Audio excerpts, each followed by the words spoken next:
the two and find out why the two is missing. Mundalo, what is your verdict?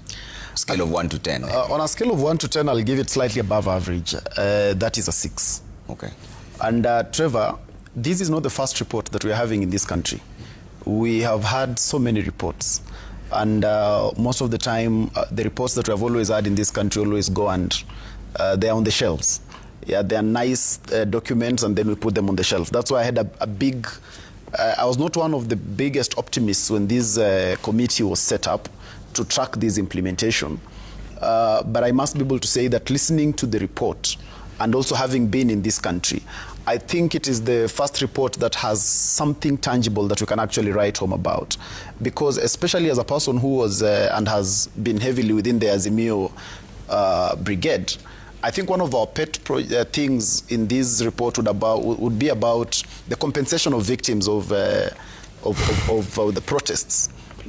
And it is very good that the committee decided that it will not just span about the last 3 years, but go all the way down, I think, to almost to 2013. Actually, the president said down to even 2007. And you look at the bulk of those people who have actually been affected by this, are heavily Azimio, ODM, and the people, especially from the western regions and that.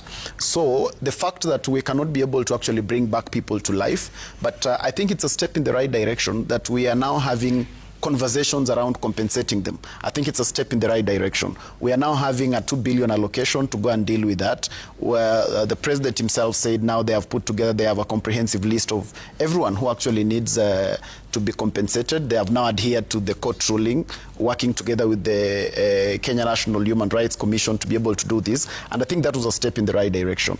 Of course, again, one of the biggest issues is not just in Kenya but Africa, is matters about young people and youth inclusion in many, many aspects. And seeing that and just seeing the young people who do not have a university education receiving a capital from the Nyota Fund to be able to start something up with their lives, to starting to see the young people who are being afforded jobs through the affordable housing. And I think by the quote of the figures, about 640,000, starting to see that the young people are even being included in seeking job opportunities abroad. I think it is a step in the right direction. It has not reached all the young people. It has not been able to solve every problem. But I've always said that nation building is work in progress. And I think that is actually work in progress. There was also an aspect of inclusivity that I felt was very, very fundamental, especially to our people in the marginalized areas. Today, you are having a 500 million education grant to sponsor students from the marginalized areas. I think that is quite incredible. I also look at the fact that the president has been able to establish a directorate to deal with the marginalized people under the office of the president. I think that takes their issues at the pinnacle stage where the issues need to be. That we will no longer just be speaking about the marginalized people and having good stories and good rhetoric about it. Now they can actually be able to present their issues because they understand them better, and not to anybody else but at the office of the president, alongside the policy for it. I think that to me was quite a good thing. And of course there are many areas like implementation of the NADCO report. You see Parliament now being involved.